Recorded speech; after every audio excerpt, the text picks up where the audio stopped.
It is a proposal, so we'll wait and see how that pans out as well. I want us to have a look at a story that was filed by Duncan Khaemba on the issue of devolution 10 years on, and then we're going to get into a conversation after that story.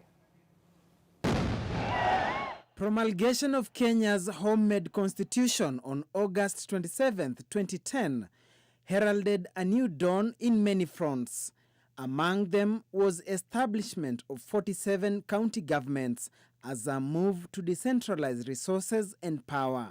It is now 10 years since devolution rollout, whose main aim was to cure ills of decades of marginalization in some parts of the country, initially orchestrated by the colonial government, which focused only on high-potential economic areas, the highlands, hence marginalizing low economic areas in arid and semi-arid zones. Come independence, the central government continued with that strategy. And after independence, we actually took up that colonial economic approach to things under session paper number 10 of 1965, where we again focused on high potential areas and put in very little in the low potential areas. So when we had our new constitution, 2010, you find that the national cake is shared equitably. And that by itself has made certain areas that were marginalized, not by mistake, by policy, now getting development for the first time. Immediate former Cabinet Secretary Eugene Wamalwa, who manned the Ministry of Devolution, says the concept was a game changer in many aspects.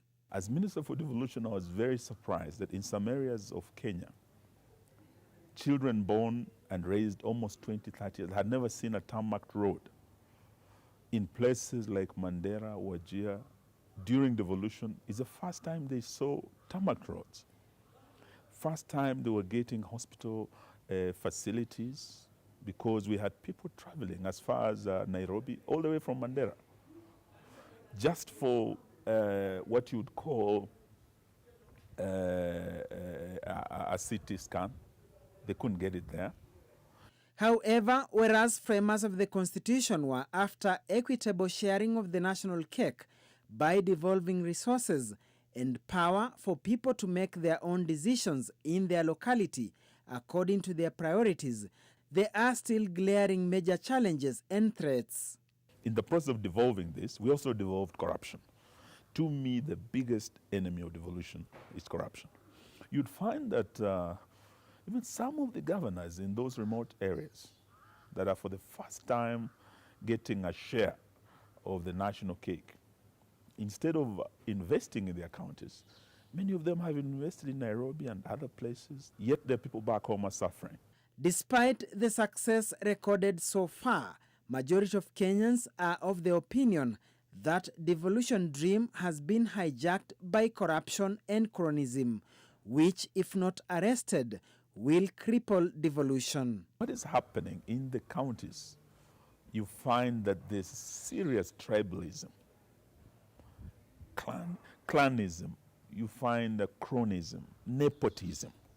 Even in some areas like in northern Kenya, where there was marginalization within the counties, there's a new form of marginalization, local marginalization of certain clans. If the governor and the senator, the women are maybe aligned from a certain clan, when they move in, it's their time to eat. So they marginalize the other clans. County governments have also been accused of failing to follow the constitution to the letter. Some said to be still stuck in the past, the big man syndrome. You know, we haven't appreciated why we changed from a centralized system to a decentralized system. So we must give the people the voice. And the essence of devolution is really public participation. Whether we are forming our CIDPs for our counties, we must involve the people. We must go down to the lowest level. And Professor Kivuza Kibwana did a good job When you're talking about public participation, Makueni County is a model. Governors have also been accused of failing to adhere to laid down regulations in as far as balancing between development and recurrent expenditure is concerned, with counties now seen as employment bureaus and not serving the main purpose of spurring development. Duncan Haemba, NTV. All right, thanks, Haimba, for that report. And just to get an understanding of where we are we on the right track when it comes to the implementation of devolution a decade on? I'm going to begin with Abdullahi Alas, who's in Mandera County. Abdullahi, I want to get, first of all, your fast assessment of where we are. How are we faring under this devolved system of governance? Are we on the right track? Well, I think, as former CS said, Eugene Wamalwa, if the people who came with session paper 10 of 1965 will have brought devolution, Kenya will still be in a better place than it is today. Was it a concept that has helped Kenyans? Yes. Was it a concept that was needed earlier in our independence time? Yes. Are there challenges? Yes. Is Mandera better off under devolution? Yes, yes, yes. Now, when we got, I think the first year of 2013, 2014, Mandera got 9 billion. And today, our budget is 13 billion, which means we are the third most funded county in Kenya after Nairobi and Turkana.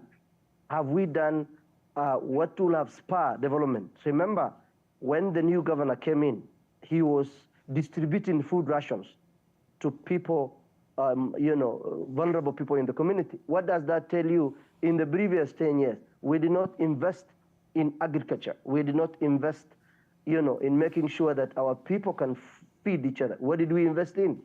We went berserk by building roads, building dams, and building offices. Now, the money that was meant to development means people have food on their table. It means people have good access to good health. It means people have access to clean water. Now, if there was planned by the people in charge of the county government then to say that in this first budget of Mandera County that is 9 billion, we are going to make sure at least 2 to 3 sub-counties have clean water. Because we had roads. We only had Maram roads before. They're still Maram, but maybe way better than before, where it will have taken you 2 hours, it might take you 1 hour. But the people around those roads are still very hungry. Now, is that development? That is where we disagree with them. As Eugene Wamalwa, the former CS, said, issues of what I will call intra-marginalization. There are clans or sub-clans within northern Kenya that are not considered because either they are having indifference with the leadership, or they were in the wrong considered alliance, which means Kenya is a democratic country where people can still be in any party, but when government is formed, at least those people also get their rights as Kenyans. So he calls it localized marginalization, right? You will call it, like now in Mandera, there is law that says you should employ at least 30% of people from outside the county, which we did. But now if you look at internally critically, if you come from the immediate family member or close relative of the governor, then there is high chance of you being given a higher position than some of us who are qualified and have worked for over 15 years. Okay. So I think those are some of the biggest challenges I think you're facing, especially when it comes to the northern part of the country as well. What we've seen as what the CS said, the former CS saying, marginalization or sort of devolved marginalization within those counties. But you say Mandera is much, much better 10 years down the line under devolution. Let's hear from Fanya Mambo, devolution 10 years down the line. First of all, your quick assessment on what you think we have achieved so far. Are we on the right track? Thank you very much. First and foremost, devolution has proven to us that money does come from the national government and money does go into the pockets of governors. There's a lot of money And there's a lot of construction in Nairobi of buildings that can be pointed to governors. You know, the good thing with the public is that they know that building is owned by Governor so-and-so, that building is owned by Governor so-and-so, that set of apartments in Lavington, in Hurlingham, is owned by Governor so-and-so, something that they would not have been able to do without devolution. The problem is that there's a lot of devolution money that is supposed to have been working in the counties but is building apartments and flats and buildings within Nairobi City, that which should not have happened. So whether they like it or not, whether DCI is aware or not, whether that has been reported or not, Kenyans know it. And there's nothing as bad as something being in the public limelight and it is known. There's a governor who had a criminal case the other day and 2.5 billion was found in their account. And then you can't explain how all of a sudden you've never had 2.5 billion, but now it's in your account. Another governor, the daughter at Strathmore University was found to be having 100 million in their account. And the governor was at pains to explain how the daughter who is in the university would have 100 million in their account.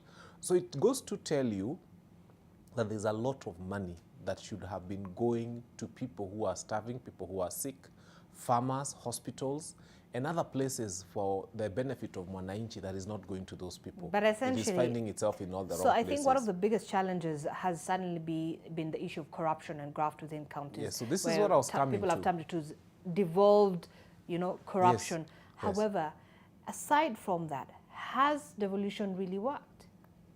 To a great extent, yes. For the counties that have done it right, like if you look at a county like Makueni, which has been an example to many, they've been able to build a hospital for way much less. You know, sometimes you hear they've built a 300-bed capacity hospital for half of what people who are building a 150 capacity bed hospital would build in other counties. So devolution has worked in the places where we've had governors who mean well for their people, and governors who are keen on public participation, and governors who listen to the people and do what the people want.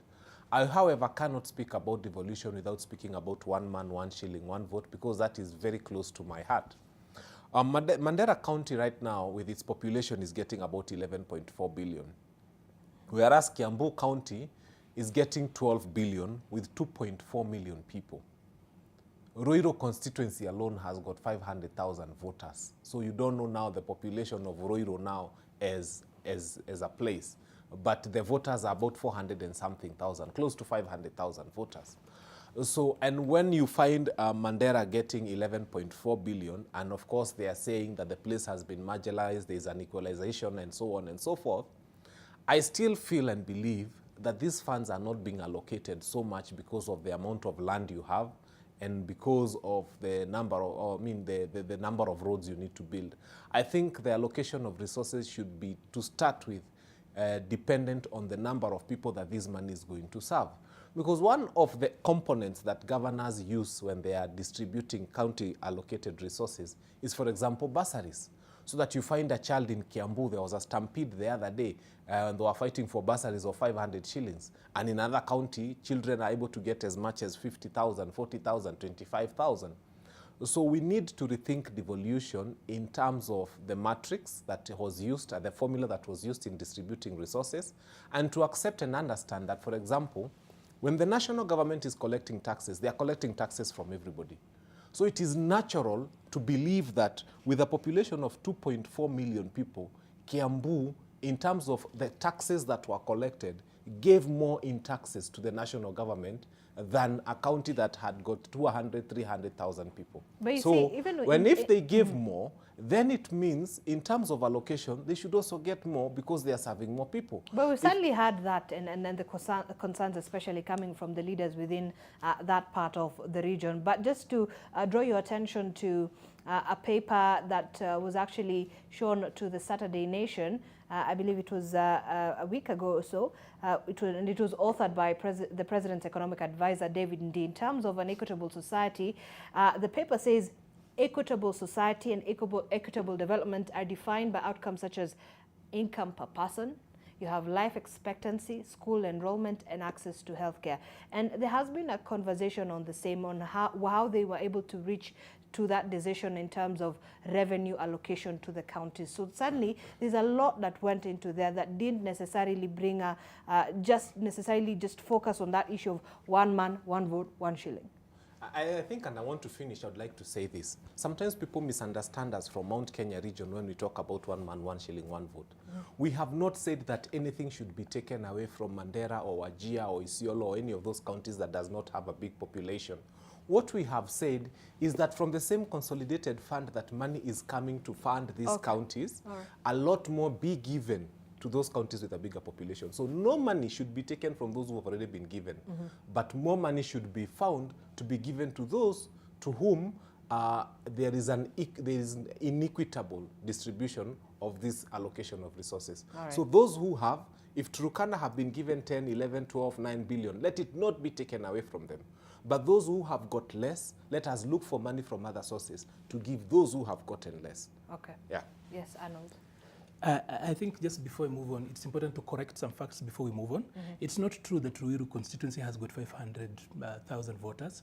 In 2019 census, Ruiru had, as a constituency, had 490,120 people. And Kenya being a child-rich nation means that barely half of that population will be voters. Be that as it may, we're talking about statistics as it is. And I do not want to allow my friend Fanya to actually fall into the trap that we have seen, statistics of the propaganda of statistics, where then for a long time we were told that Kibra had 1 million people. But then when we do census, that is not how it reflects. So I do not want him. I have seen that lie being peddled around here. But even the census, if you look at projection, then probably Ruiru has got today slightly over 0.55 million people if we were to use the projections as they were. So, because half of our population are children, if you have got a population of about 500,000, then probably voters about 250. Be that as it may, the politics of 1 man, 1 shilling is actually quite populist, but quite very base in that it ignores a lot of other things. There's a reason why even those people within government in the last time knew how to temper that particular call, because it's, that is one of the reasons why I actually think that CDF should go away. Because you find that CDF, which for us was actually an experiment on devolution, that for us was our pilot project.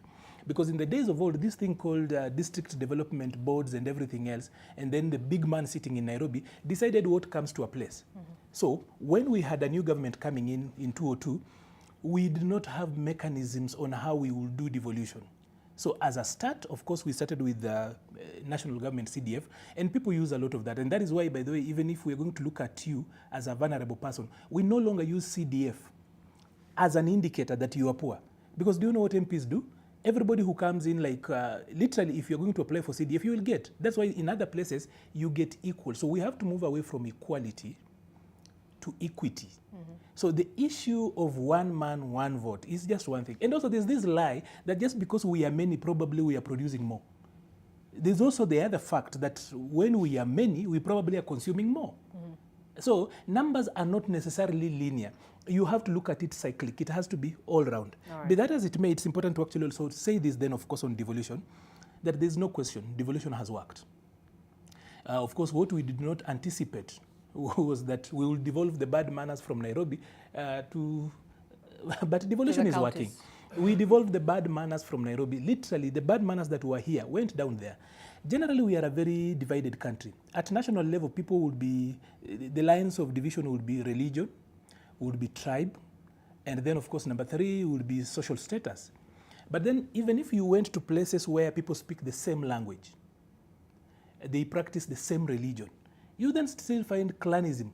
And there are even very curious places where, I would mention a place like Clary, where sometimes the difference is between the cash crop they plant. That we cannot be ruled by people who plant coffee. We cannot be ruled by people who plant tea. We really are a country that love divisions. And even in families, you get to a place where people practice the same religion, they speak the same language, they are the same clan, but then they say we cannot marry from a certain tribe. So those bad manners did not just, actually they didn't come from the top, they actually came from the bottom. So those are already deep-rooted divisions. It's going to take a little bit of time. And then the other thing that is actually very funny, we hoped that devolution will stop the allure of the presidency, the competition for the presidency. We have many presidents. But then I have realized one thing, that people in this country, we have got a dual system in democracy. There's a way we look at national government, and then there is a way we treat county governments. that somehow, if certain things are not done at the presidential level, we do not feel like that is, as in, a governor down there can discriminate against certain clans, certain tribes, and certain people and everything else. But the same governor picks up a microphone when it comes to national, they are double standards, especially when it comes to democracy. So this was supposed to deepen democracy. But as a people, I have realized that we have got a dual set of values when it comes to democracy. Because see what happens down there. Somehow everybody is sure that their governor won. They are sure the MCAs won. But some people will tell you that whereas the same system that did the elections ensured that my governor won, the MP won, the senator won, and everybody won, but I'm not so sure about the presidency.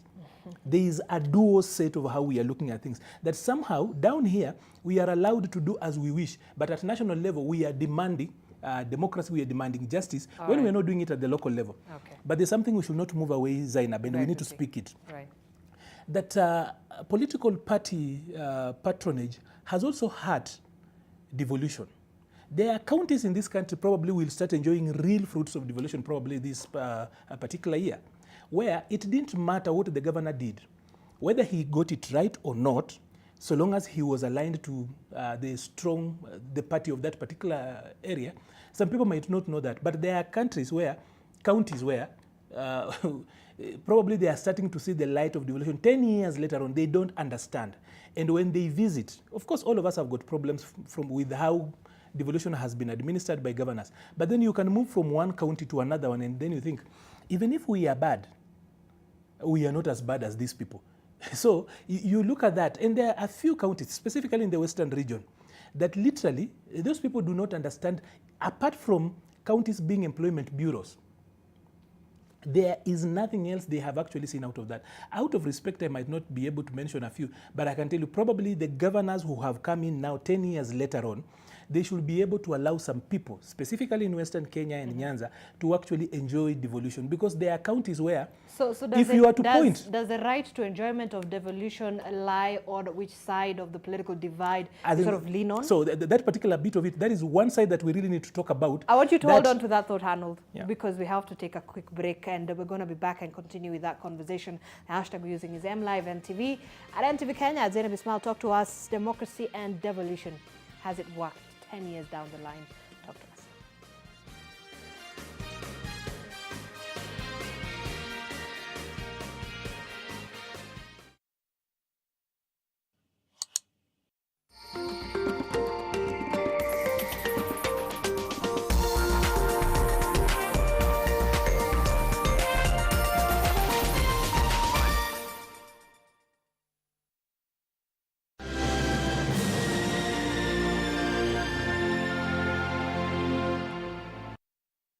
On my dark marks, I've tried everything from A to Z, even vitamin C, but hardly any results. Nivea Lumina 630 works from day one, with visible results in just 2 weeks and 71% dark marks reduction in 12. Join the 1 million women already using the #1 Lumina 630 from Nivea.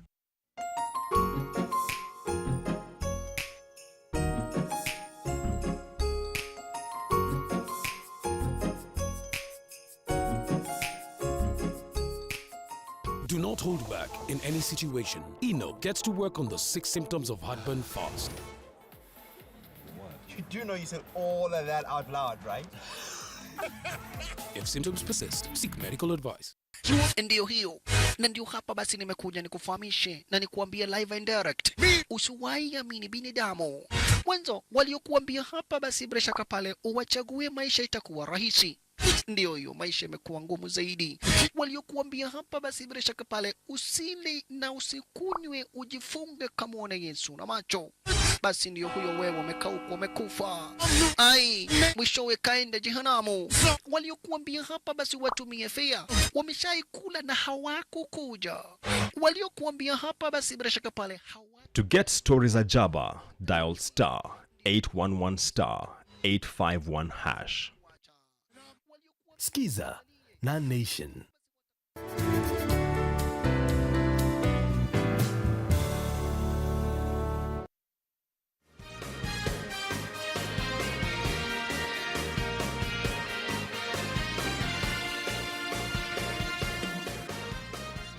All right, thank you so much for staying with us. You are watching AM Live and TV as we continue the conversation this morning, focusing on what is happening this week, which is, of course, is the 10th Devolution Conference happening in Uasin Gishu County. And, of course, speaking from that, we are having a conversation on the issues of governance and democracy in the country, stemming from devolution 10 years down the line. Abdullahi, let me bring you into the conversation now from Mandera. So, you know, Arnold did mention something in terms of apart from, you know, equitable share of resources, or is it in terms of equity and the sharing of resources as well? He says some counties, you know, some governors have seen the light.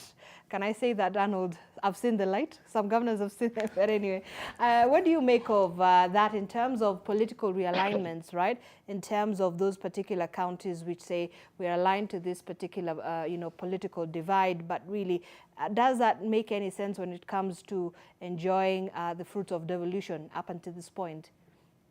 Well, I think you will allow me to respond to the question of one vote and comparing Kiambu with Mandera. I will say that I am not going to discuss the rights of people in Kiambu, you know, accessing more funds, but I'm going to discuss the parameters used to decide Mandera to get this. It's like how many national schools are in Kiambu?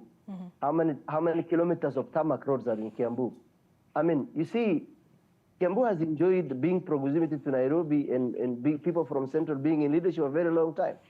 And that's a fact. So when devolution came, I think my friends from Central Kenya should know that the kind of feelings they have now that they are distant themselves from the presidency and devolution has changed Kenyan, this idea of people feeling more Kenyan, all Kenyans, those in Kiambu, Muranga, have the right to access resources. So comparing, saying that population, what is the land mass of Kiambu compared to Mandera? I mean, you talk of people, yes.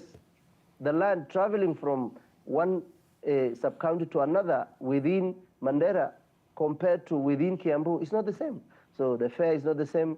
The food prices we are getting from Nairobi, we transport food and everything from Nairobi to Mandera is not the same. So it will be fair to say, that the 85% that the national government is keeping in terms of resources, let us get more resources for counties that feel there is little money they are getting because of either the population or this or that. But now, you know, equating one part of the country to another vis-a-vis, showing that one place is more important or more. We all pay taxes. When I come to Nairobi, I've lived in Nairobi, I live in Nairobi, I come, I pay taxes. Does it mean that that taxes comes to Mandera only? No. Everything, we all pay taxes in everything we do. So I think we should talk of a country where when I go to Kiambu, I feel I'm at home, and when my brother Fanya comes to Mandera, he feels at home, but not that he comes from other part. That said, the issue of governors aligning themselves or improving, I think we are still learning. If you compare Kenya with other countries that have done devolution, I'm sure it will take a good reflection. This is a semi-mini kind of reflection, but if you do 20 to 30 years, is when we can now do research on it. But right now, because of the bad manners of the Kenyan history in terms of politicians, either, you know, aligning offices or giving positions to their girlfriends or wives or sisters or brothers, or employing their relatives, that's a challenge for all of us. It is happening in this, but I'm happy to say that young Kenyans below 45, below 30, below 28, you've had what Mercy Terus was doing in Elgeyo Marakwet. I mean, people are waking up to realize that leaders must be accountable, and now they're demonstrating the refund. Why will you take 600,000 from a mother, lie to her that you're going to send her daughter to either Finland or Canada? And by the way, I even don't know why all those challenges, they could have just applied directly to university with that amount of money. Because they still get cheaper universities in most of the Canadian universities or even in Germany. So what we're trying to say is this: the leaders, or rather the politicians, when they come to office, they see this, because I agree with my colleague Fanya that says wherever they come, they build you know, mansions and apartments. Yes, they're governor from Northern Kenya.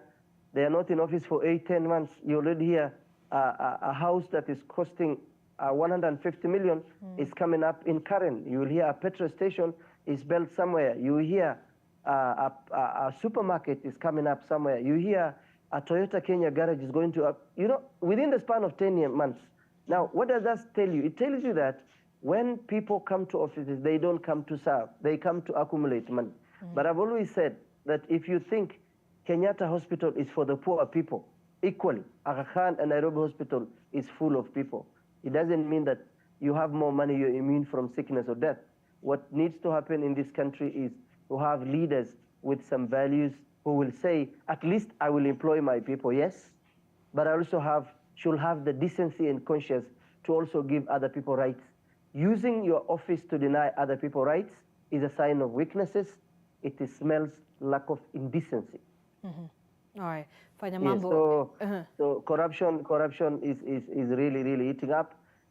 You will hear, if you in Mandera, Wajir, Garissa, you talk to chief executive of the county executive committee members of chief officers, you'll be told that everything is centralized within a decentralized devolved county in Mandera. So we need to devolve the resources.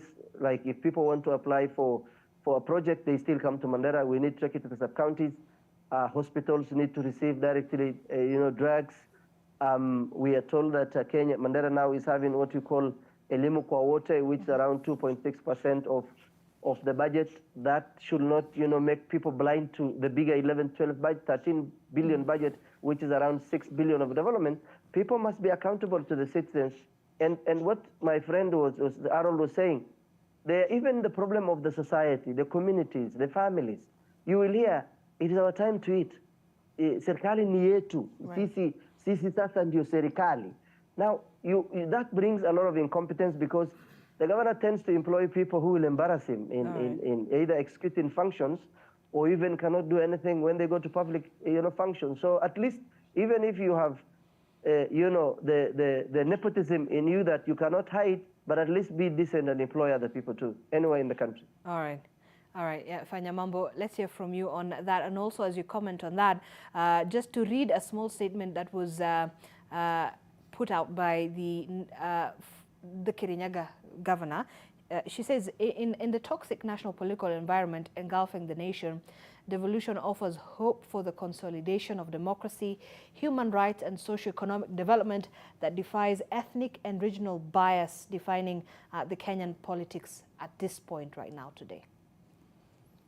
I think Governor Waiguru, I'll start from where you stopped, is saying a lot of English that doesn't meet. The law is very clear that at least 30% of the people employed in all counties must come from other regions other than the parent region.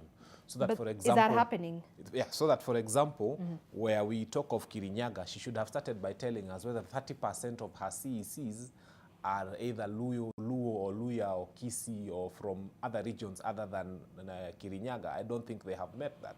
And in terms of, actually, when you think of 30% of the workforce, because it was supposed to be gradual and supposed to happen in every other county, so as to bring inclusivity. So governors should not use a lot of English to tell us things that they are not doing.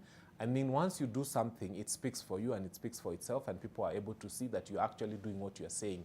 So let governors start by deliberately looking for people who live within their own counties and do not speak the language of Actually, the local allow me people. to correct myself. In fact, it wasn't Governor Waiguru who spoke that. This is Albert Olenyi, but he was referring to the deliberations that I said to begin, and of course mentioning that a lot of eyes will also be on the Council of Governors chairperson and Waiguru's statement as we begin that particular, conference that is happening in Uasin Gishu. So allow me to make that correction for you. It's fine, it's fine. So as they go about it, that is one of the first things that they need to do. Secondly, I think one of the successes that I must hail to devolution has been the success of incubation of leadership. There are people who have started as MCAs when they are very young within devolution.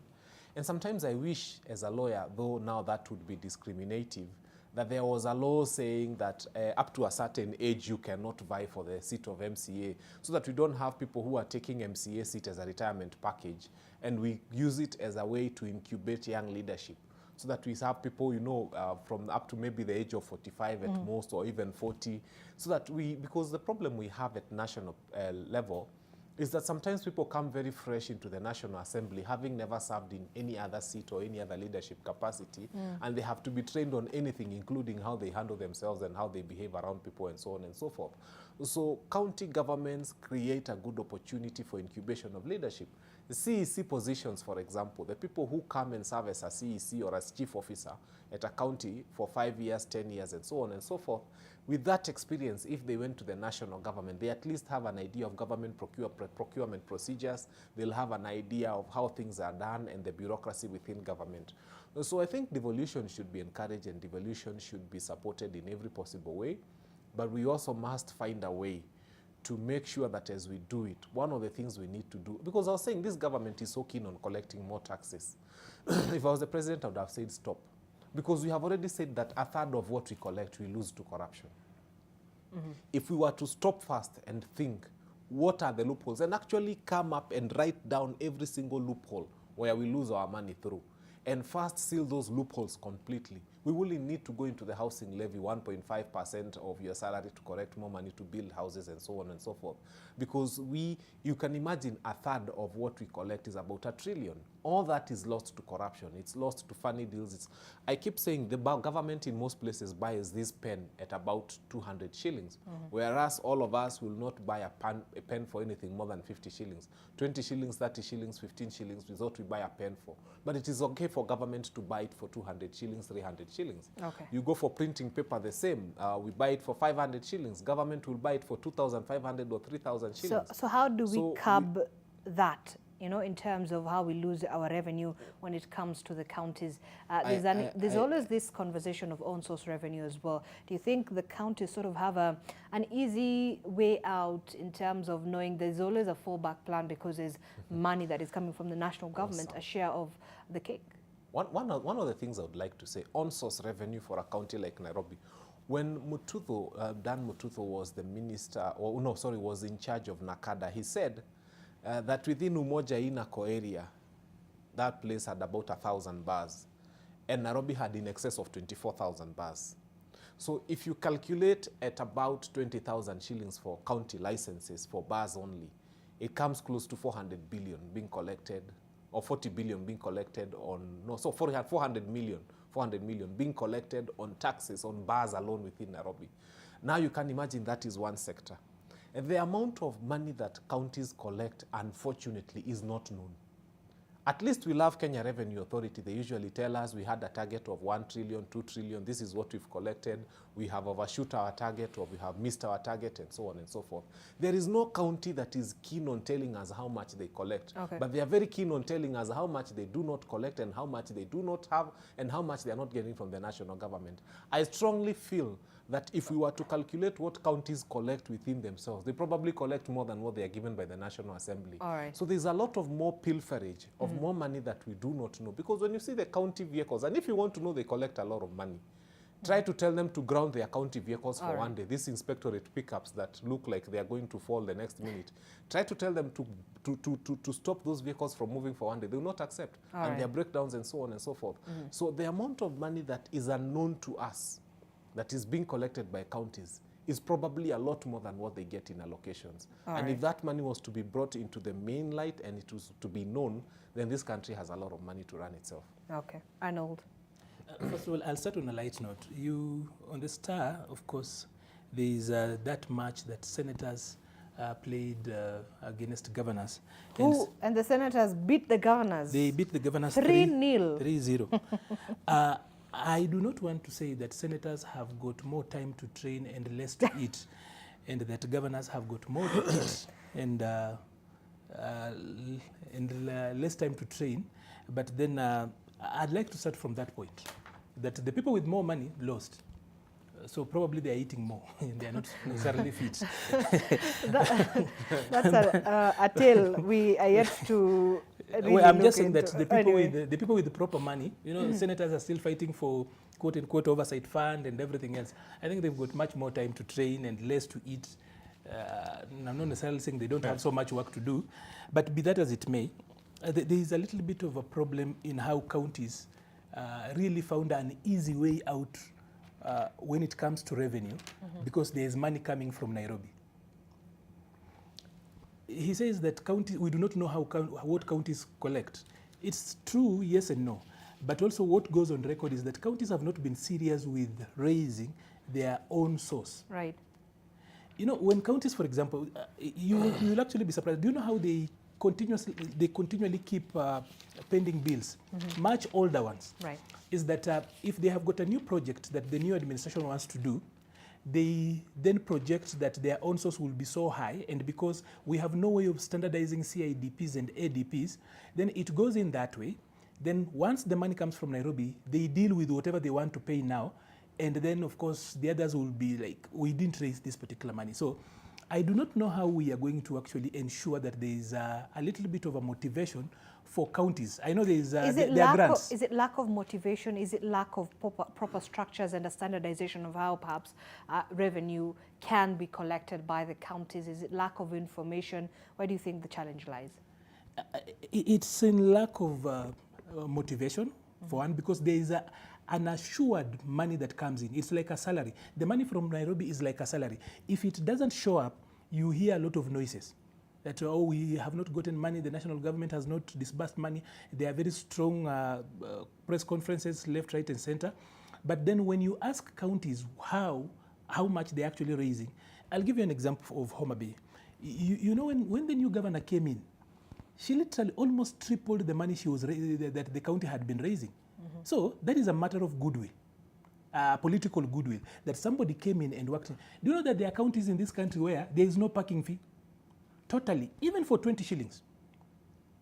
You cannot even ask the mamambogas on the streets to pay even 20. Nothing. They do nothing about it, but they'll be very loud when it comes to money coming from Nairobi. Yet, you know, when it comes to the whole idea about taxes and revenue, it's that all of us belong to a commonwealth, and that we are contributing towards that for purposes of production and provision of public goods. So when, for example, we have got monies that are actually creating facilities, people make use of those facilities, but there is no way of working around that. The only thing they are waiting for is Nairobi. There is need. I know there was that little bit of a carrot about grants, conditional grants, that if you raise this money, we will give you this. But still, a few of these guys are content. So long as there's money coming from Nairobi, we will be okay. That in itself really makes it so difficult. Because like he said, that we now know that money comes from Nairobi. Anyway, even though it comes from all other sectors. Right. So we need to balance out. There are a few things, like, for example, I have not seen, I see in the north of Kenya, I see a lot of money going to education, which is good. But also, there is evidence. Like I said, public policy, whatever any government does or an organization, is normally an intersection of three things: scientific evidence, political goodwill, and social infrastructure. So that intersection in between there is what is called public policy. So you see, science out there says that for every $1 that goes into livestock, it comes back 4 times. I don't see a lot of that, especially in the north. They've done on all other sectors. Yet, that if you were to put $1 in agriculture, the maximum it will actually come would be twice. But somehow, that particular bit of it, Kenya has got the 4th biggest herd on the continent. We actually have got the capacity to raise that. And where is that biggest herd? That herd mostly is in the north. That is a sector, for example, that we can actually work around it. It could actually turn this country all round. See how we fight for shoes from Turkey, shoes from Italy and everywhere else. We should be able to actually have our own proper and thriving shoe sector in the north, for example. Okay. But ask how they are raising local taxes, for example, and how they're actually using what they have today. So there's too much about how there's lethargy in counties. So counties are largely places where we are hiring our friends and relatives. All right. So the issue of chronism goes back to that. There's very little critical thinking and work that goes on in counties. What you are going to see most likely is just people who want to go for workshops, people who want to get impressed, and people who are fighting over allowances. Okay. Every time you see a fight in any of these counties, it's about allowances. It's about who didn't go for this trip. It's about who's getting what tender. Which is quite unfortunate. So that appears to be a culture not only entrenched in, you know, some other national government offices, but also sort of in county governments. Just Abdullahi, I want to get your final remarks. So how do we move forward to ensuring that this dream of devolution is not hijacked by all these challenges of corruption and cronyism and nepotism and, you know, theft of taxes?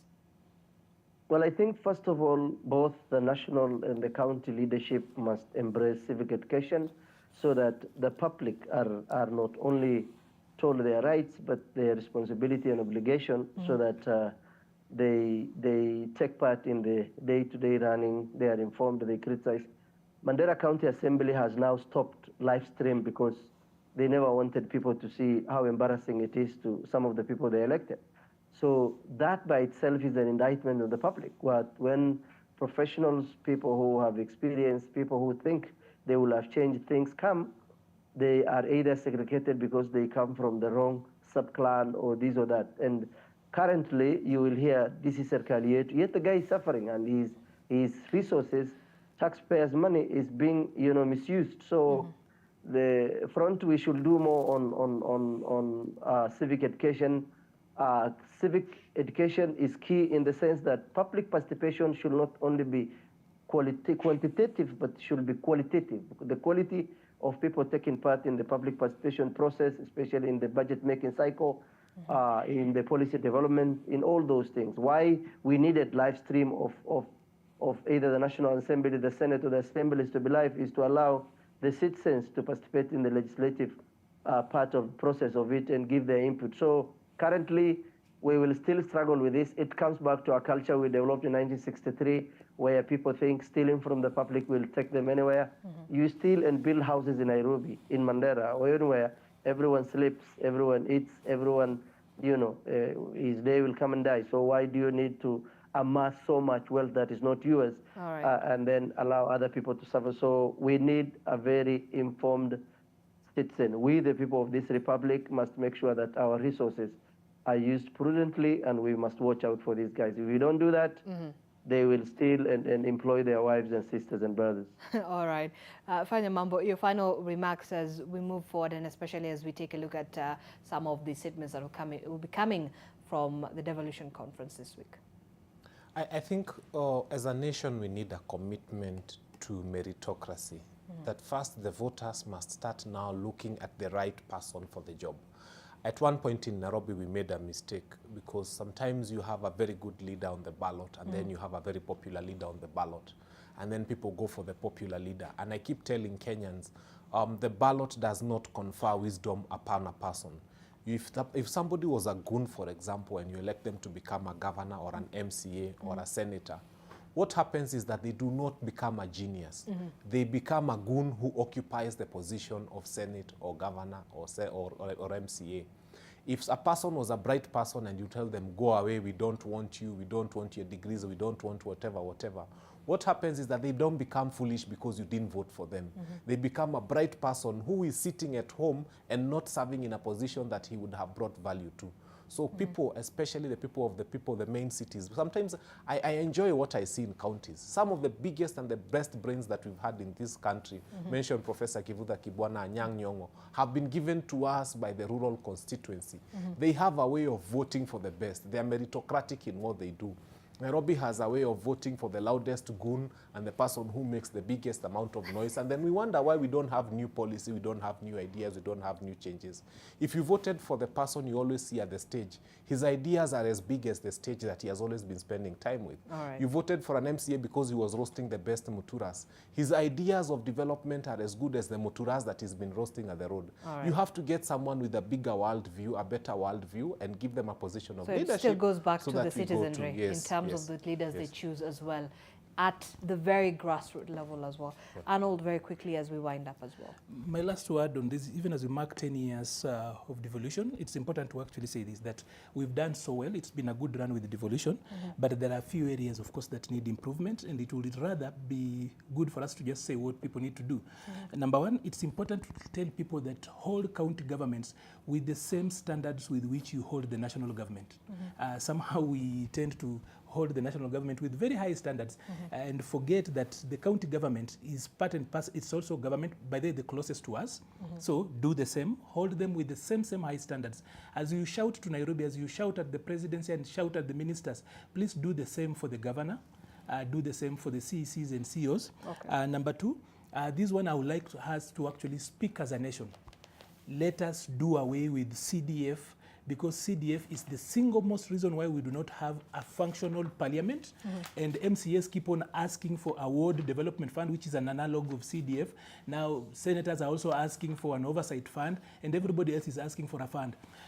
Parliaments and the legislature generally was supposed to be the watchdog, not a person walking, to be out there and watching for us. People are going to parliament, people are getting around these legislative assemblies simply because they have got something down on the ground, but they are not doing their work. And then, of course, let us pay MCAs better. Paying them 140,000 shillings is not going to help. Those guys have slept on the job because, unfortunately, we have got, let me say, unfortunately or fortunately, we have got some of the best brains within the MCAs. But then what is happening is that we are not paying them well. So better remuneration. Better remuneration for MCA, that we should not run away from. You cannot pay an MCA 140,000 shillings and that particular person is expected to oversight a governor who has got billions. You will simply pocket them. So if we really want devolution to work, pay MCAs well. For people, let us not forget that this is a participatory government. Stop talking about these people. You elected them, and then your participation does not stop at electing them. But finally, or finalies for me will be this. Let us transfer all devolved functions to county governments. For 10 years, we have actually realized that it can work. Let us move those functions down there and jail all thieves. And jail all thieves. Yes. All right. Yeah. When they're found guilty. All right. Thank you, Arnold. That's why I said thieves. Oh, yeah. So they must have been convicted at that point. At that particular level, the court has already declared them All right. thieves. Arnold Maliba, public policy analyst, Fanya Mambo Kinuthia, lawyer, as well as Abdullah Alas, who's joining us live from Mandera, policy and governance analyst as well. Suleiman Bashir, lawyer and governance analyst, could not join us this morning. He had a bit of an incident while coming in this way, and I hope he's fine. But just to leave you with this, devolution turns 10. We see the baby there and number of balloons, and they're still drinking the milk, or is it water? But yes, as we wait and watch how the baby grows from 10